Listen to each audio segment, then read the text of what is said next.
ಹನುಮನ್ನ ತಂದಿದ್ದಾರೆ, ರಾಮನ್ ತಂದಿದ್ದಾರೆ ಇವಾಗ ಚುನಾವಣೆಗೋಸ್ಕರವಾಗಿ. ಹಿಂದೆ ಪುಲ್ವಾಮಾ ದಾಳಿ ಅದನ್ನು ಮುಂದಿಟ್ಕೊಂಡು ಲೋಕಸಭಾ ಚುನಾವಣೆ ನಡೆಸ್ಕೊಂಡು ಗೆದ್ದರು. ಈಗ ಹನುಮ ರಾಮ ಅಂತ ಹೇಳಿ ತಂದಿದ್ದಾರೆ. ಇವರು ಇವಾಗ ತೋರ್ತಾ ಇಲ್ಲ, ರಾಮ ಹನುಮ ಸಾವಿರಾರು ವರ್ಷ ಮುಂದೆ ನಾವೆಲ್ಲರೂ ಪೂಜೆ ಮಾಡ್ತಿದ್ದೀವಿ. ಈಗೇನು ಹೊಸದಾಗಿ ಹುಟ್ಟು ಬಂದ ಕಮ್ಯುನಿಸ್ಟ್ ಪಕ್ಷ CPI ವತಿಯಿಂದ ಇದೇ ಭಾನುವಾರ 18ನೇ ತಾರೀಕು ನಗರದ ಟೌನ್ ಹಾಲ್ ವೃತ್ತದಿಂದ ಬೆಳಗ್ಗೆ 10:00ವರೆಗೆ ಒಂದು ಬೃಹತ್ ಪ್ರತಿಭಟನಾ ರ್ಯಾಲಿಯನ್ನು BH ರೋಡ್ ಮುಖಾಂತರ, MG ರೋಡ್ ಮುಖಾಂತರ, ಹಾಗೆ ಹೊರಪೇಟೆ ಸರ್ಕಲ್ ಮುಖಾಂತರ ಕನ್ನಡ ಸಾಹಿತ್ಯ ಪರಿಷತ್ ಭವನದಲ್ಲಿ ನಾವು ಬೃಹತ್ ಸಭೆಯನ್ನು ಏರ್ಪಡಿಸಿದ್ದೀವಿ.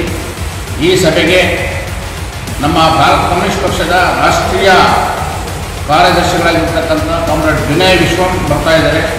ಅದೇ ರೀತಿ ನಮ್ಮ ರಾಜ್ಯ ಕಾರ್ಯದರ್ಶಿ ಹಲವಾರು ನಾಯಕರು ಬರ್ತಾ ಇದ್ದಾರೆ. ಈ ಪ್ರತಿಭಟನೆಯ ರ್ಯಾಲಿಯ ಮುಖ್ಯ ಉದ್ದೇಶ ಅಂತಂದರೆ ಜನಸಾಮಾನ್ಯರು ಬಾಧಿಸ್ತಕ್ಕಂಥ ಬೆಲೆ ಏರಿಕೆ ಮತ್ತು ಯುವ ಜನತೆಗೆ ಇವತ್ತು ಬಾಧಿಸಿರ್ತಕ್ಕಂಥ ನಿರುದ್ಯೋಗ ಸಮಸ್ಯೆಯನ್ನು, ಜೊತೆಗೆ ರಾಜಕೀಯವಾಗಿ ಇವತ್ತು ಕೋಮುವಾದವನ್ನು ಸೀರಿಯಸ್ಗೆ ಬಿತ್ತಿ ಜನರ ಧಾರ್ಮಿಕ ನಂಬಿಕೆಗಳನ್ನ ದುರುಪಯೋಗ ಮಾಡಿಕೊಂಡು ಇವತ್ತು ರಾಜಕಾರಣ ಮಾಡಿರ್ತಕ್ಕಂಥ ಕೋಮುವಾದ BJPಯನ್ನು ದೂರ ಇಡಬೇಕು. ಜಾತ್ಯತೀತವಾಗಿರ್ತಕ್ಕಂಥ ಪಕ್ಷಗಳನ್ನ ಬೆಂಬಲಿಸುವ ಜೊತೆಗೆ ಈ ದೇಶದ ರೈತ, ಕಾರ್ಮಿಕ, ಬಡವರ, ದಲಿತ ಮತ್ತು ಅಲ್ಪಸಂಖ್ಯಾತರ ಹಿತಗಳನ್ನ, ಹಕ್ಕುಗಳನ್ನ, ಸಂವಿಧಾನವನ್ನು ಕಾಯಂತ ಕೆಲಸ ಆಗಬೇಕು. ಪ್ರಜಾಪ್ರಭುತ್ವ ರಕ್ಷಣೆ ಆಗಬೇಕು ಅಂತಕ್ಕಂಥ ಹಲವಾರು ವಿಚಾರಗಳನ್ನ 18 ಮತ್ತು 19ನೇ ತಾರೀಕು 2 ದಿನಗಳ ಕಾಲ ಇಡೀ ರಾಜ್ಯಾದ್ಯಂತ ಕಮ್ಯುನಿಸ್ಟ್ ಪಕ್ಷದ ನಾಯಕರುಗಳು ಸಭೆಯನ್ನು ಸೇರಿ ಈ ದೇಶದ ಮುಂದಿನ ರಾಜಕೀಯದ ದಿಕ್ಸೂಚಿಯನ್ನು ಚರ್ಚೆ ಮಾಡ್ತಾ ಇದ್ದಾರೆ. ಇದರ ಭಾಗವಾಗಿ ನಾವು ವ್ಯಾಪಕವಾಗಿರ್ತಕ್ಕಂಥ ಪ್ರಚಾರವನ್ನು ತಮ್ಮ ಪತ್ರಿಕಾ ಮಾಧ್ಯಮದ ಮುಖಾಂತರ ನಾವು ಪ್ರಚಾರ ಪಡಿಸ್ತಿದ್ವಿ. ದಯಮಾಡಿ ಈ ಒಂದು ಪ್ರಮುಖವಾಗಿರ್ತಕ್ಕಂಥ ಸಭೆಯ ಚರ್ಚೆಯನ್ನು ಇಡೀ ಕರ್ನಾಟಕದ ಜನ ಒಂದು ಜಾತ್ಯತೀತ ಪಕ್ಷ ಮತ್ತು ಸೈದ್ಧಾಂತಿಕವಾಗಿರ್ತಕ್ಕಂಥ ಕಮ್ಯುನಿಸ್ಟ್ ಪಕ್ಷವನ್ನು ಬೆಂಬಲಿಸಬೇಕು ಅಂತೇಳಿ ತಮ್ಮ ಮುಖಾಂತರ ಮಾಡಿಸ್ತೀವಿ. ಕೋಮುವಾದವಾದ ಪಕ್ಷವನ್ನು ಕಾರ್ಪೊರೇಟ್ ಮುಖಗಳಾಗಿರ್ತಕ್ಕಂಥ BJP NDA ಸರ್ಕಾರವನ್ನು ಈ ಬಾರಿ 2024 ಚುನಾವಣೆಯಲ್ಲಿ ವಿನಾಯವಾಗಿ ಸೋಲಿಸಬೇಕು ಅಂತೇಳಿ ನನ್ನ ಇವತ್ತೇನು ಫೆಬ್ರವರಿ 18 ಮತ್ತು 19 ಭಾರತ ಕಮ್ಯುನಿಸ್ಟ್ ಪಕ್ಷ CPI ಜಿಲ್ಲಾ ತುಮಕೂರು ಜಿಲ್ಲಾ ಮಂಡಳಿ ನೇತೃತ್ವದಲ್ಲಿ ಇದೇ ಪ್ರಪ್ರಥಮ ಬಾರಿಗೆ ತುಮಕೂರು ನಗರದಲ್ಲಿ ಇಲ್ಲಿವರೆಗೂ ಹಲವಾರು ಜಿಲ್ಲೆಗಳಲ್ಲಿ ನಡೀತಾ ಇತ್ತು. ಇದೇ ಮೊದಲ ಬಾರಿಗೆ ರಾಜ್ಯ ಮಂಡಳಿ ಸಭೆಯನ್ನು ನಾವು ತುಮಕೂರಲ್ಲಿ ಕರೆದಿವಿ. ಇದರ ಉದ್ದೇಶ ಏನು ಅಂತಂದರೆ ಎಲ್ಲ ದುಡಿಯುವವರ ಸಮಸ್ಯೆಗಳನ್ನು ಎರಡು ದಿವಸಗಳ ಕಾಲ ಅದರ ಸಮಸ್ಯೆಗಳನ್ನು ಚರ್ಚೆ ಮಾಡಿ ಮುಂದಿನ ಕಾರ್ಯಚಟುವಟಿಕೆಗಳೇನು, ಪಕ್ಷದ ಕಾರ್ಯಚಟುವಟಿಕೆಗಳೇನು, ಕಾರ್ಯರೂಪಗಳೇನು ಅಂತಕ್ಕಂಥದ್ದನ್ನು ನಿಲುವುಗಳನ್ನು ತೆಗೆದುಕೊಳ್ತಕ್ಕಂಥ ಕೆಲಸವನ್ನು ಮಾಡ್ತೀವಿ.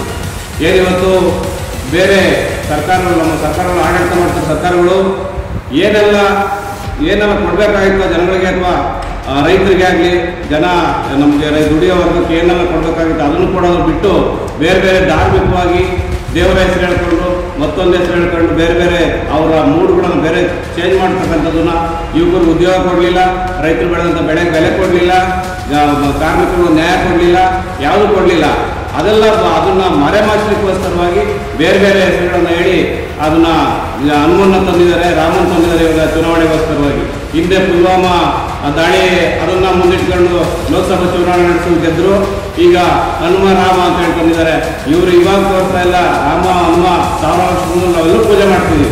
ಈಗೇನು ಹೊಸದಾಗಿ ಹುಟ್ಟು ಬಂದಿಲ್ಲ ರಾಮ ಅಂತ ಅದನ್ನು ಅದಕ್ಕೋಗಬೇಕು. ಮತದಾರ ಬಂಧುಗಳು ನಿಜವಾದ ಸರ್ಕಾರವನ್ನು ತರಬೇಕು, ಈ NDA ನೇತೃತ್ವದ BJP ಸರ್ಕಾರವನ್ನು ಮನೆಗೆ ಕಳಿಸಬೇಕು ಅಂತೇಳಿ ನಾವು ಈ ಮೂಲಕ ಪತ್ರಿಕಾಗೋಷ್ಠಿ.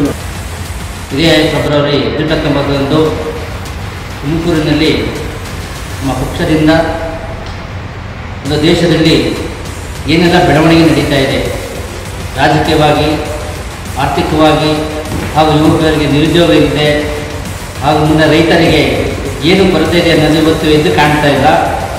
ಇವತ್ತೇನಿದ್ರು ಶ್ರೀರಾಮನ ಜಪವೊಂದೇ ಎದ್ದು ಕಾಣ್ತಾ ಇದೆ. ಏಕೆಂದರೆ ಸತ್ಯ ಮುಚ್ಚಿಟ್ಟು ಕಷ್ಟ ಇದೆ. ಬೆಳಗ್ಗಿದ್ದೆ ಮಧ್ಯಮ ವರ್ಗದ ಜೀವನ, ಕೆಳವರ್ಗದ ಜೀವನ ಪರಿಸ್ಥಿತಿ ಹದಗೆಟ್ಟಿದೆ. ಇದು ಯಾವುದೂ ಹೈಲೈಟ್ ಆಗ್ತಾ ಇಲ್ಲ. ಇದನ್ನು ಎತ್ತಿ ಹಿಡಿದು ಹಾಗೂ ಮುಂದಿನ ದೇಶ ಯಾವ ರೀತಿ ಬೆಳವಣಿಗೆ ಆಗಬೇಕು ಅನ್ನೋದನ್ನು ಎತ್ತಿ ತೋರಿಸೋದ್ರ ಬಗ್ಗೆ ನಾವು ಇವತ್ತು 18-19 ಒಂದು ಸಮಾವೇಶವನ್ನು ಮಾಡಿ ಮೆರವಣಿಗೆಯ ಮೂಲಕ, ಹಾಗೆ ನೋಡಿ ವಿಮಾನ ನಿಲ್ದಾಣ ಕೂಡ ಇವತ್ತು ರೈತರ ಜಮೀನನ್ನು ಕಸಿದುಕೊಳ್ತಾ ಇದ್ದಾರೆ. ರೈತರಿಗೆ ಇವತ್ತು ಬೆಳೆದ ಬೆಲೆ ಇಲ್ಲ, ಆ ಜಮೀನೇ ಕಿತ್ಕೊಳ್ತಾ ಇದ್ದಾರೆ. ಮುಂದೆ ಉದ್ಯೋಗ ಕಿತ್ಕೊಂಡಂಗೆ ಅದು ರೈತರ ಉದ್ಯೋಗ ಒಂದು ಕುಟುಂಬವನ್ನೇ ಕಿತ್ಕೊಳ್ಳೋ ಪರಿಸ್ಥಿತಿ ಬಂದಿದೆ. ಇದು ರಾಜ್ಯದಲ್ಲಿ ಇವತ್ತು ಹೈಲೈಟ್ ಆಗ್ತಾ ಇಲ್ಲ. ಇಂಥ ಎಲ್ಲ ವಿಷಯಗಳನ್ನು ಮುಖ್ಯವಾಗಿ ತರಬೇಕು ಅಂತ ಹೇಳ್ಬಿಟ್ಟು ನಾವೊಂದು ಸಮಾವೇಶನ ಮಾಡಿ ಯುವಕರು ಕೂಡ ಇವತ್ತಿನ ಬುದ್ಧಿವಂತ ಯುವಕರು ಜಾಸ್ತಿ ಇದ್ದಾರೆ. ಇವತ್ತು ದೇಶದಲ್ಲಿ 100ರಲ್ಲಿ 70% ಉದ್ಯೋಗ ಎಜುಕೇಷನ್ ಶಿಕ್ಷಣ ಪಡೆದು ಈಚೆಗೆ ಬರ್ತಾ ಇದ್ದಾರೆ. ಆದರೆ ಸಮಾಜದಲ್ಲಿ ನಡೆಯತಕ್ಕಂಥ ಪಿಡುಗುಗಳ ಅರಿವು ಮೂಡ್ತಾ ಇಲ್ಲ. ಅರಿವು ಮೂಡೋದಕ್ಕೆ ಅವ್ರಿಗೆ ಆಗ್ತಾ ಇಲ್ಲ. ಇಂಥ ಪರಿಸ್ಥಿತಿ ನಾವಿದ್ದೀವಿ. ಈ ದೇಶಕ್ಕೆ ನಡೆಸಬೇಕಾದ್ರೆ ಇವತ್ತು ಶಿಕ್ಷಣ ಪಡೆದ ಯುವಕರು, ಆ ಯುವಕರಿಗೆ ಸಾಮಾಜಿಕ ದೃಷ್ಟಿಕೋನ ಹೇಗಿರಬೇಕು ಅನ್ನೋದು ವಿಚಾರ ಗೊತ್ತಿಲ್ಲ. ಅದನ್ನು ನಮ್ಮ ಭಾರತ ಪಕ್ಷದ ವತಿಯಿಂದ ಇವತ್ತು ಕಾರ್ಮಿಕ ಚಳವಳಿ ನಡೆಸ್ತಾ ಇದ್ದೀವಿ. ಸಮಾಜ ಪಿಡುಗುಗಳ ಬಗ್ಗೆ ನಾವು ಮಾಧ್ಯಮಗಳ ಮುಖಾಂತರ ಮಾಹಿತಿ ಕೊಡ್ತಾ ಇದ್ದೀವಿ. ಇದನ್ನೆಲ್ಲ ಮಾಹಿತಿ ತಗೊಂಡು ಮುಂದಿನ ಯುವ ಪೀಳಿಗೆ ಎಚ್ಚೆತ್ತುಕೊಂಡು ಈ ದೇಶ ನಮ್ಮದು, ಈ ದೇಶಕ್ಕೆ ನಮ್ಮ ಕರ್ತವ್ಯ ಏನಿದೆ ಅನ್ನೋ ಅರ್ಥಕೊಂಡು ಮುಂದಿನ ದಿನಗಳಲ್ಲಿ ಈ ದೇಶಕ್ಕೆ ಯಾವ ಸಮಾಜ ಬೇಕು, ಯಾವ ಸರ್ಕಾರಗಳು ಬೇಕನ್ನೋಂಥ ಸಮಾಜ ತಗೊಳ್ಳಿ ಅಂತ ಈ ಪತ್ರಿಕಾ ಮುಖೇನ ನಾನು ಹೇಳೋದಕ್ಕೆ ಇಷ್ಟಪಡ್ತೀನಿ. ಗೋವಿಂದರಾಜ್ ಜಿಲ್ಲಾ ಸಹಕಾರಿ